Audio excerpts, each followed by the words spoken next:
Okay. All right. Okay, Spark and Plug Talks, back at it again. Dylan, Aaron, and Mr. Jeff Dodgen. Thank you for coming out, man. Hey, thanks for having me. Hell yeah. Thanks for making the drive out. Wasn't too far. You said you were coming audience thanks you. Yeah. Yeah. Man, I got to get that MIDI controller with the effects. Yeah. We got to get some that. sound effects. 40-minute drive, not too bad. Okay, you were coming from Edmond. Edmond. Okay. Yeah. And you said you were preaching, right? Yeah. Preach this morning. Yeah. Was now you just played 3 songs for us. They were fantastic. They were awesome. Thank you. Obviously, your bass is very singer-songwriter coded. You know, that's where that feels like where your foundation is. And correct me if I'm wrong. No, I but think so. that kind of feels like where it's coming from. You preaching? Does that when you were younger? Did music and the church kind of intertwine? Did they have anything to do with each other, or have they been 2 separate paths of your? Oh, they've always been 2 separate things. I try to keep it that way. Keep it that way, yeah. Okay, right on. That's it. Well, everybody's has a different one, and I was just curious. It could have been either one. As far as singing, songwriting goes, how long have you been playing? How long have you been writing? I'm sure maybe those are 2 different. Yeah. 2 different answers. Man, so I started playing guitar when I was maybe 10 or 11. Guy started babysitting us and brought me my first guitar. Oh, right on. And he'd probably be embarrassed for me to quote him on this. He probably doesn't even remember saying it. But he taught me my first few chords, and then I was like, cool, now I can learn some of these songs that I like. And he said, yeah, man, that's a good idea, but nobody likes a cover band. So I said, okay. So then I probably started writing. You followed for the rest of your life. Yeah. So I started writing songs probably 11 or 12. And I still have the notebooks. I still have the original songs, the lyrics written down. Awesome. Yeah, if you ever get like a hot take that early on in your development years, it just sticks with you the entire time. Yeah, for sure. I was convinced that I couldn't wear my gutar above or below my dick. It had to sit right there. Yeah, because I watched a video from this guitarist from Ween, and he was like, that was his rule. And I was just like, huh. That's funny. I guess that's a rule. I think Paul Gilbert had a DVD out that I watched with Ibanez, and he said, what he said about it was, it doesn't matter like how low or how high, like it's only rock and roll if you can play it well. So at whatever height you can play it well. Man, I wish I would have saw that that's one rock first. and roll. That one is way better. Yeah. So that's funny. That's why my guitar is strapped to my chest, because it's all right here. I can keep everything I played close. below it, and I was like, God, my back, man. Like I can't bar stuff very well. And then finally, I was like, I'm over it. I don't give a shit anymore. I'm going up. I'm going up. And it is funny because like you do. Like if you haven't played like that for a while, now it's, as you get older and you realize you're way too in your own head, but you're younger, you're like, oh, I look like those lame ass videos of the Beatles back when they were, doing Please Please Me and stuff. You're just like, oh my God, I'm gonna look terrible on stage. But but then you're playing and you're like, it's so much easier to play right now. You're moving around the neck and everything. When I played bass for a little bit, that's what I kind of started, kind of like guitar position, and I brought it up a little bit better, and I was like, oh, I can actually play. Weird. Yeah, they had something cooking right there, that's for sure. So, you've been playing since he taught you when you were 10 or 11. Yeah. And you started writing soon after that? Yeah, pretty much right away. Yeah. And they're terrible. I mean, the songs. Well, of course, yeah. What ones? No one was 12 and wrote, or maybe Kids of America wrote that one. We're the Kids of America. Those guys got it. That was their one chance. They never wrote that was anything it. after that. They cashed it in. Yep. They're all terrible. But yeah, ever since then, on and off. Right on. Much. Have you? What were some of your influences back then? Or we could start a bit. What were you listening to when you were younger? What kind of led to even thinking guitar playing was cool? Yeah, I don't know. So it kind of spanned. I don't know what got me into guitar, what it was what artist maybe pushed me that direction. Yeah. But when I was growing up, like I spent a lot of time with mom mostly. Yeah. Grocery shopping. Yeah. To and from school, and she was like KJ 103, whatever's current for the most part. But yeah, that spanned a lot of things like R&B and pop, that sort of thing. When my parents got a divorce when I was 10, then I had to start. Now I was going grocery shopping with Dad, and that was weird. That whole thing was weird. That was a lot of grunge. Dad had hit the back and 3 doors down. No, not even that. So yeah, I start riding around with Dad, and Dad would put KJ 103 on for us when we asked. I think he was just trying to be nice. And then as maybe a year or so went by, he was like, you know what, we're going to listen to Dad stuff. And it was like... I can relate to that. It was Blood, Sweat, and Tears and Zeppelin and Boston and that sort of thing. And I was like, great. I was like, hey, man, this stuff's good too. So it's probably maybe just all of that at once. So anything but country, oddly enough. Interesting. Okay. And Very then cool. That came around later with my wife. So Well, I noticed the songs you were playing. They had some really good hooks. The lyric, the choruses very grab you. Do you kind of attribute that back to those great big hits from what your childhood? I tend to write in that way because I was very similar. I listened to my mom the exact same way. I drive around with her, ride around with her. She's playing stuff. It was very much like radio hits, and then there were the odd artists that she was just like, oh yeah, I have like 8 Kenny Chesney CDs or whatever, and I was just like, cool, I'm not listening to all that. But and then my dad was very similar. He was big grunge guy, less classic rock, but great, so what's the difference at the end of the day? But he and when I write now, I like very much draw back from those, what I really liked about those songs. And I've realized after writing quite a few, that it's almost subconsciously. But do you do something similar that when you're writing, or is it always kind of where stuff's coming from 90% of the time? I think I just know where stuff's coming from. Right on. 90% of the time. Yeah. Yeah. Does as you got older, did your musical taste, were you like someone who sought out new music pretty ferociously, or was it you kind of took what was given to you? Yeah, I think I did kind of search out. Yeah. I'm somewhat decent friends with a guy named Chris Matthew, and I really love his stuff. And that was back in a time. The reason we're friends is because what I would do is I'd go on bandcamp.com because I've got some music up there. Yeah. And if you scroll down to the bottom, I think it's still this way. You can just choose any genre of music. Oh, yeah, and just tap So on I would it. look up, at the time I was like, I want soul, I want jazz, I want R&B. So I just do that and then say like, all right, here's some people who literally very just cool. release stuff, and I would go through and click a song, and if I like the song, I'd open up the album. That was my dad taught us that. So in the age of iPods, my dad's anti like Apple anything, not into it. So he had a Zune? We had Zunes. Yeah. We had Zunes, man. Zune gang, rise up. Has there ever been a tore up a room where Zune. there's been 3 guys who came up on Zunes? I don't think there I don't has. think so. This is the really? the universe Yes. might Oh, implode. no way. Yes. This is so I had a great. Zune. Zune was the first one where you played monthly and you got unlimited music. The It was big fantastic. chocolate brick with the Yes. like green, My like sister got transparent. the updated one. It was like the ones where they The smaller the ones, ones with where the it was one that was released before, right before they like with closed like down. the touchpad, The like touchpad thing, and you turn it on, it'd be like little Zoom symbol. Well, and I guess That was I had fantastic. all 3. So I had the big brown brick, and then I had that little touchpad one for a little bit, and then I had the touchscreen one. Like I had the full.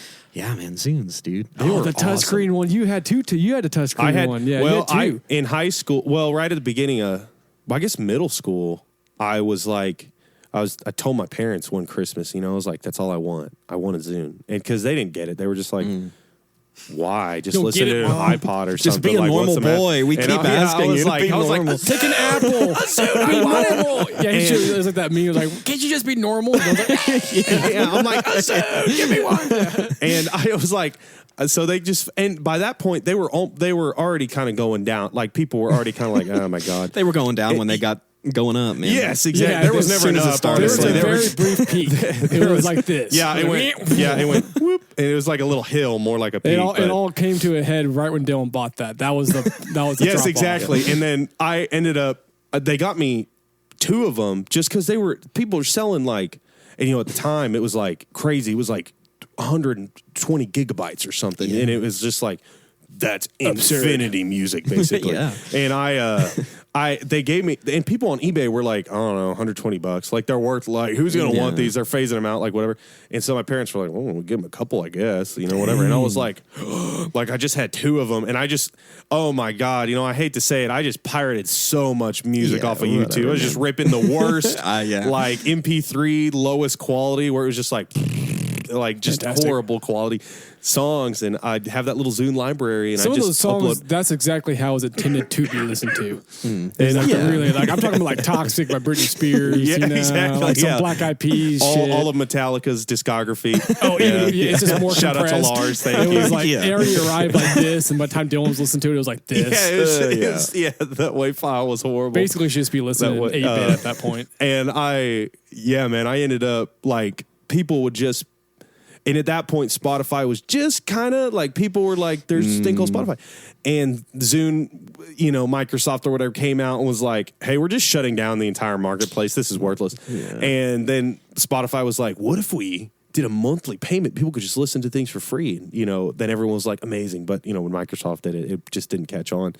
And I literally would go around and I'd find like, man, one of my mom's cousins had like just stacks of horrible quality CDs, and quality being like, I don't know what he did with it. He just used them to like chop grass on his lawn or something. They were just brutal. Just scratch it. Yes, physically they were completely scratched. I thought you were gonna be like, yeah, he recorded all these CDs with a DJ karaoke mic and just put it in front of his speaker. They weren't. No, the quality was like the music, if they actually worked, was fine. But it was funny because I'd have to upload them to the Zune marketplace like iTunes, but Dude, Zune wasn't connected. Work for your shit, man. Yes, and I have to go like look the album cover up online, and you did the album covers too? Dude, wow. because I was OCD about it. I would have some generic lady in a skirt with like a mic. I was so OCD about it. I was like, it was almost like a job. I'm like, oh my god, I've been doing this for 6 hours on a Saturday.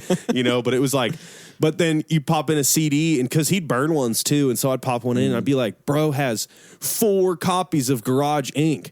Like, what is he doing? I was like, oh my God, this is the 4th copy of, and it's like, whiskey in the jar. It just immediately start, I'd be like, damn it. Like, I downloaded one time a song, and the album cover was just like a really cheesy, like, skull face, smiley face, just doing this.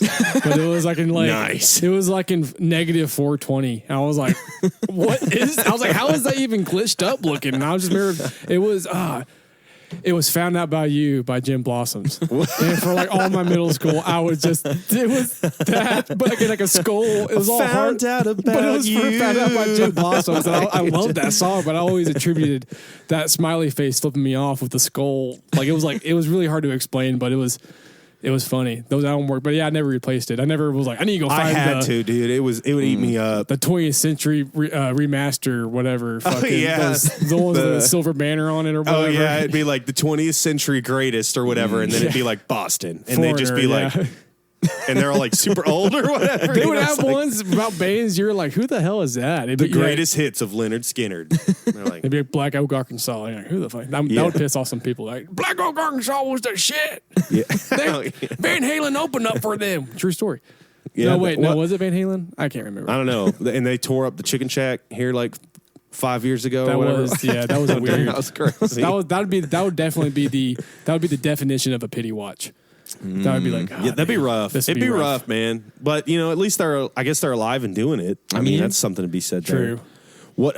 Well, okay. Well, we'll steer back to Jeff. Yeah. So the Zunes. We digress. Were because my dad was very anti-Apple, but that also came with anti-iTunes. So we had to figure out a way around it. Yeah. So we didn't. I'm not used to. I like this song by this artist, so let me go download it now. And I do have an iPhone and I have Apple Music. Sometimes your boys grow up and they go off to, my dad's disappointed.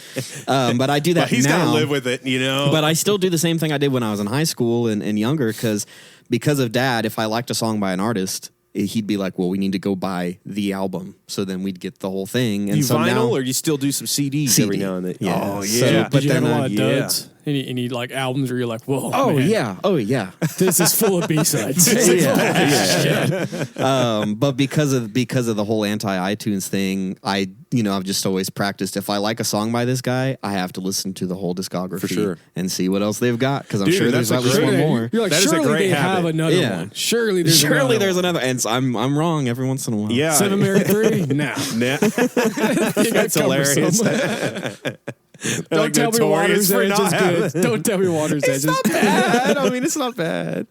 Hot take. Well, okay, I'm also curious. You have a very unique timbre in your voice. Like we were talking about earlier. You were saying, what was it? Macy Gray and it's like Chris Alan Stapleton Stone, a little Chris bit. Stapleton, Amos Lee, Charles Barkley. Very cool. Yeah, CeeLo Green. Well, let me tell you something. Was that just a natural thing that happened? Did you? Yeah. You just find it. I mean, I assume it was, but maybe you were trying to emulate something. You were just like, oh, that kind of sounds cool. I'll roll with that. Yeah, it's just you can go through like don't. But you can go through my Bandcamp stuff from like Please 8th do, grade, but also don't. But like, don't do that. But yeah, 8th grade, and I sound like a little boy. And then if you go through the stuff I've put out there, I eventually hit a point where like there's a lot of grit and like in my voice. I don't know, almost not like I'm yelling, but there's like something there. Grittiness you to got it. Squeeze in your vocal cords and a little to it. Yeah. And then I think maybe once I hit 25 and a little bit after that, it got a little more. Better. Right on. Yeah. So you were recording back in 8th, or when you were in 8th grade, or what? How Dude. was that? I mean, can we call it? Or we're being generous when we say recording, or how was it? Oh yeah, no, very so generous. you're really comfy in front of a mic and stuff. So I had a that's snowball nice. mic. I don't know if you've seen one of those. the Blue Yetis. Snowball mic. Yeah, Blue Yeti. Classic. Snowball mic and Audacity. Classic combination. Nice. That's it, man. Classic. He's a classic. That's it, man. That's funny. And I would Classic. just try and set it in a decent That's spot. an OG. Was it USB? Was that the one with the USB mic? Yeah. And so you didn't even need an interface. You just No, yeah, you just plug it in and go. fantastic, Yeah, it is what it is. You'd hope that somebody wasn't using the washer machine, so it wasn't in the background. Yeah, dude, not just guitar and vocals at the same time. It took years before I was like, what if I did just guitar and then just vocals, and like I can EQ it a little bit better that way. But that's how I did it for a long time. You always got to remember those Canon moments, because I've had so many of those moments where I first realized that a compressor wasn't just a volume knob. I was like, whoa, holy shit, you can actually like tame this fucking thing. Yeah, and then eventually somebody at the church I was going to at the time gave me his old MacBook, and it was an old, like, all white, like, glossy MacBook. The glossy one. Yeah, Shit, but dude. I was like, hey, there's GarageBand on this. Ooh. And then when I plugged the microphone into that, I was like, hey, this is recording. Yeah, man, that's well, and I mean, honestly, we'd probably all be pretty surprised by the sheer amount of people that have taken that path. Yeah, you my know? very first time recording at home, I didn't have an interface. I somehow stumbled upon this really grainy video on YouTube of this guy being like, this is how you play guitar. And this guy was like from West Virginia or something. He was like, if you got one of them Rock Band cables, just plug that in and plug that in your computer. There you go. And I was like, no way this works. And I was like, no way. Because I was like looking up interfaces. I was like, I can't. Because at the time, they didn't have cheap interfaces on Amazon. This is like 2013, 2014 or whatever. And so I had an old Rock Band or Guitar Smith cable. Guitar Smith, that's what because a Rocksmith, whatever Rocks, it was. Yeah. It was Plug it plug in. into your guitar and go into your Xbox. And so I did that to my computer, and it worked. And I was like, "Oh my god, dude!" I just started ripping stuff on the GarageBand, like amp sims and stuff. Yeah. Dude. Great candid moment. And then you begin to figure out how to pirate, all the studio edition. Did not take long for me to get pirated wave plugins. Yeah. and then you're a studio musician, and that's your life. After that. When did you start playing live? When did you start kind of venturing out and playing live? Oh, I was probably 15, and I still am not good at like saying, hey, you should have me out, like here's my releases, and like I think I'm good, and you should, like, I still can't do that. It's like a muscle that you hate to flex. Yeah, dude. It's I always just can't. the worst. But when I was like 15, I would just wait for local bands to invite me from like local high schools, and I'd open for them at 𝘼𝙗𝙧𝙗𝙧. Nice. I went there a lot. I really thought I was moving up in the world, and I'm not putting it down, but when I finally got invited to Bora Bora, I was like, hey, we're moving on from 𝘼𝙗𝙧𝙗𝙧, which I think the owners owned both Bora Bora and 𝘼𝙗𝙧𝙗𝙧. But I was like, hey, I'm let that moving kid up. fucking play Once something. Margaritaville took me on, dude, I was on it. And yeah, I did that for a long time. I really don't know where else I would have played for probably the first few years, just 𝘼𝙗𝙧𝙗 and Bora Bora. Did you, You gotta have how those many places to cut your teeth, though. Yeah. I was gonna say, like, how many shows did you think you played there until you were finally like, I'm not getting too bad. Like I'm kind of getting my feet underneath me. Or was it later on that you were finally like, wow, everything I did when I was younger was terrible, and now I'm way better? I don't know. There reached a point, maybe 16 or 17, where like the other bands would be like, "Hey, man, you've got to." And my voice was completely different then, but they're like, "You're good, man. Like you're a good singer. You're a good performer." Yeah. Sort of thing. I kind of marked it by that. I also marked it by no longer vomiting before I got on stage. Good. Yes. Good check mark. Like, hey, I think we're finally like we got it. Everybody Some guys has their never come out of that. generational, moments of clarity.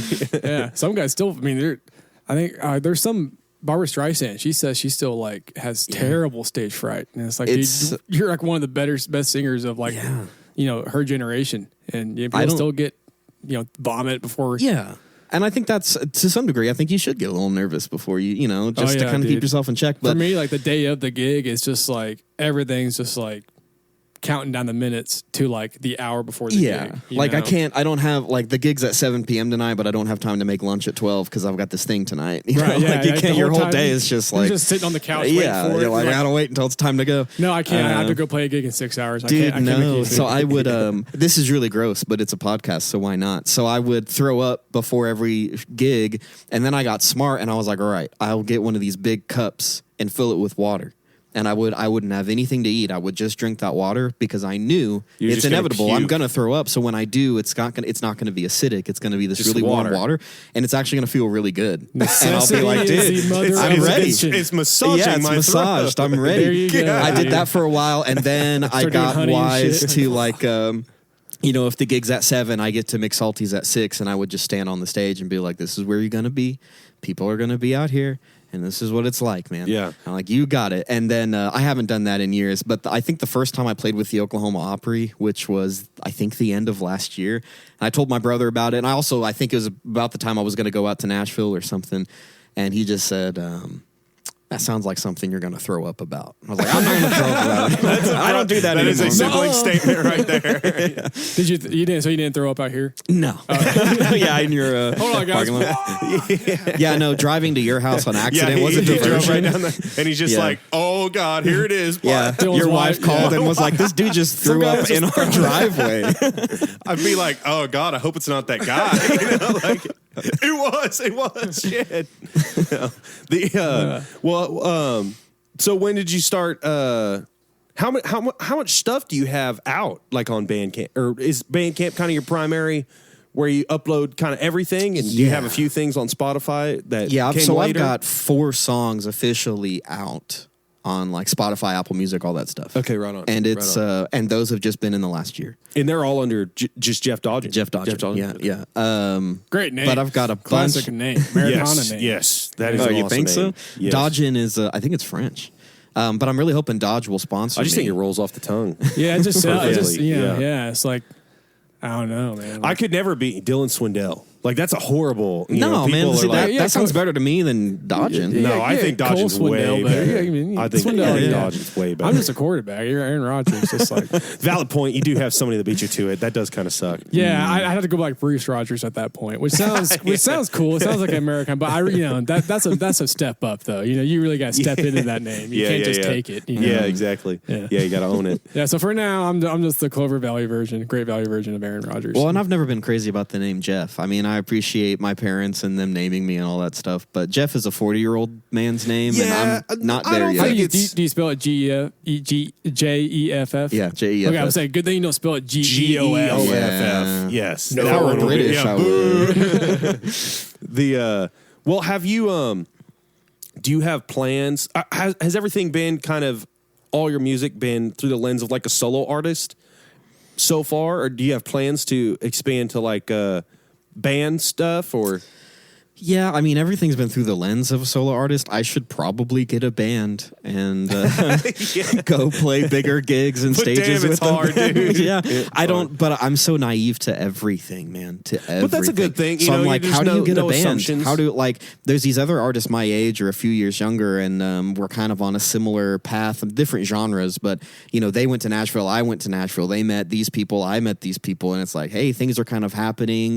Maybe it's worth going down this road. And then they get a band. And I'm like, how'd you do that? And they're like, I just asked people. Like, I know people. I'm like, I don't know anybody. Yeah, I don't know, You'll man. find yourself in a montage of fighting like people do like rob a bank or something, but it's just band members. Like some guy, you're gonna walk around somebody's garage, they're gonna be like, angle grinder out on some piece of metal. They're gonna turn around. Yeah, Jeff, you son of a bitch. And you're gonna be like, well, man, I just came to say bye. I'm gonna go try and find a bass player, and then he's gonna have like a bass like half hidden behind his angle grinder. Look at it. You're gonna be like, Look wait, at you. Do you play bass? And he's like, I dabbled a little when I was younger. Check it out. And he's gonna show you. Yeah, and he's like playing thrash metal or something. He's like, if you manifest it enough, this will happen. Yeah.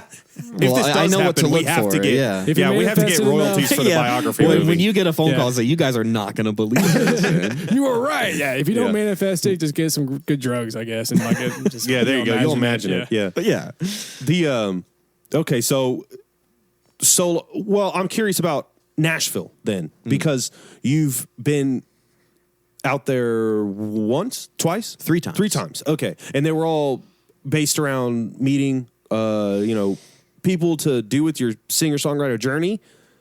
yeah. I mean, the first trip was, I think, 'Cause that's pretty insane. Yeah. I mean, it's pretty insane. Were you born here in Oklahoma? Yeah. Yeah. Yeah, born and raised, yeah. From Oklahoma. And was this because we were talking earlier about, you just came back from Nashville and it sounded like it was an awesome trip. Yeah. And was this something that, other people, you'd mentioned maybe other people had done it before, and so you were like, well, I don't know, I'm going to see, I mean, because Yeah. I'm curious, because like you were like, how do I find a band? And to me, I'm like, well, you just ask some guys that are playing, and it's not that, but me trying to fathom, like, yeah, you just went out to Nashville, met some guys, and I'm just like, how would you even do that? Yeah, that was- I've literally been to Complete Nashville, not for music or any related stuff, but like I've been there, and I'm just like, oh yeah, this is a place, and it's like, you're like, oh, I went out there and had awesome conversations with a few different people and everything. I don't even know how you begin to build that, I think part of it's luck and a little bit is just who you know too. But like the first time I ever went out there was December last year. My wife and I were like, let's just go. I know that there's one place called the Commodore Grill, and that's everyone plays there. If you play guitar and sing, you play at the Commodore Grill. It's an open mic. It starts at 10 p.m. It sucks. But you get there, you sign up. Hopefully you're one of the 4 people they let on that night. And I remember it starts at 10 p.m. The open mic does. And I think we got there at 5 p.m. because I was like, the sound guy shows up at 6, and then I'm going to be the first guy to get on that list. Yeah. And so, I mean, that's how nervous I was to make sure. And then that trip just blew up because I played that open mic and I got so lucky, I think. Yeah, I was going to say, so you did end up playing it. I played that open mic. The 5 hours early work. Yeah. Played that open mic and I got lucky that there were 2 people on stage with me that lived in Nashville. Oh, okay, they just very cool. were looking something to do that night and said, we'll go Commodore, play that open mic. And so I got off stage and they were like, dude, your voice, your guitar playing, dude, your melodies, all that stuff. One guy said, I host a writer's round on Sunday. You should come to that. I'll get you on stage. And I was like, that means the world to me. Thank you. Yeah. And then this other guy said, I have a gig tomorrow night at this place out in front of Vanderbilt. He said, you take it. And that blew my mind because no one in Oklahoma is going to be like, I got a gig tomorrow. You deserve it. Yeah, he was just that's like, insane. you take it and you meet the people who run it. And so I did. And so then suddenly, like, all I had was, like, it was supposed to be like a 3-day trip. And it became like, well, we need to add a day because I got invited to a thing. And I went and played that thing and I got invited to a thing. So I'm like, we need to add a day. So I get Wow, invited man, to that's another awesome. thing. So I met all those people. So then the second and third time I go out to Nashville, now I have, I mean, A few there's connections, yeah. They jump on you so quick there, I guess. Or maybe that was in my case. I don't know. But now I have all these contacts that when I go out there, I say, I need a place to stay. If you're listening and they didn't jump on you, that just means you're really bad. Yeah, maybe. No, just I mean, maybe. Some guy's like writing down some notes and stuff he's like like, that. shit, man. But no, I just, now when I go out there, I'm like, I need a place to stay. I need some shows to play. I need some Oh, very co-writes. And then cool. enough people are like, yep. And now your week is filled pretty much. And you just end up building on those connections and the age-old cliche of networking, you know? Yeah, those are things you don't say no to. Yep. You're Yeah, like, oh, yeah. shit, I got to do it. Yeah, like, that's what this last trip was 2 weeks ago, especially because it didn't go as planned, although I expected that to happen. It was just one thing happened after another, and I was like, well, you don't say no. So, yep, whatever it is, yeah, I'm there. I'll do it. Okay. What are your plans for the future? I mean, what do you have going on in the future? I don't know. I don't have I'm going to do this Because next, this was a and then big, I'll go do this. I got you. I mean, this was a big trip. yeah. I assume you're going to try and capitalize on some of the stuff. Meeting a few different heads of state over there, basically.